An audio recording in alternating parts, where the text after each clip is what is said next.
You can't deny the fact that effects are a real important part of your sound and how your audience hears you. Effects can define your signature sound.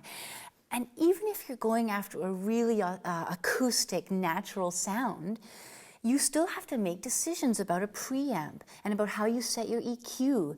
So even then, you're looking at vocal effects, vocal processing. And there's so many tools today to make effects happen for singers. It can become a little, well, tempting to overdo it.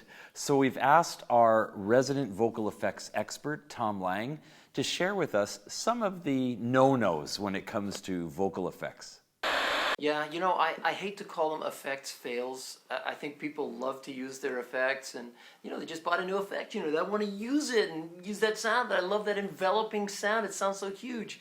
So, you know, what we got to say is, just chill out now and then. You know, use it to effect in some songs. You know, what you can do is just use it for like a ballad. It's late in the evening. That's kind of a loud, long reverb, and that works really nice to fill in the gaps between lines in a slow song. But if you're doing a fast song, you know, well, you done me, and you betcha that I felt it. Whoa, way too much, way too much. Speed it up, make it so the decay falls off way quicker. Maybe turn it down. I've been spending all my life checking my tongue in the mirror. Falls off nice and quick. You know, that's a good way to fix that potential fail. Or better yet, just turn it off for that song because your audience loves the contrast between long reverbs, short reverbs, no reverb. Another fail is tuning, using too much tuning. I mean, I know some singers like to use pitch correction. It's not a silver bullet. It doesn't work perfectly every time, but we do have these pitch correctors that work pretty good most of the time. Sometimes you gotta just turn it off, you know, or just make sure it's very, very subtle so that it just gives you that gentle bit of assistance. You don't want to sound like Billy Joel did at that Super Bowl one year. Somebody decided to put a pitch corrector cranked up on him at the Super Bowl, and he sounded ridiculous, and it's on YouTube forever. So let's not do that, okay?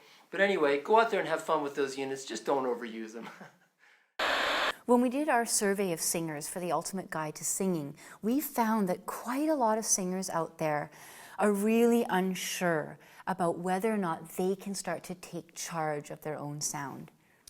And I think what people don't realize is that people like Tom, who are so good at this, they have a home studio, they have some gear, and they can fiddle around at home and tweak things and play around with it. And that is often how it starts for an artist.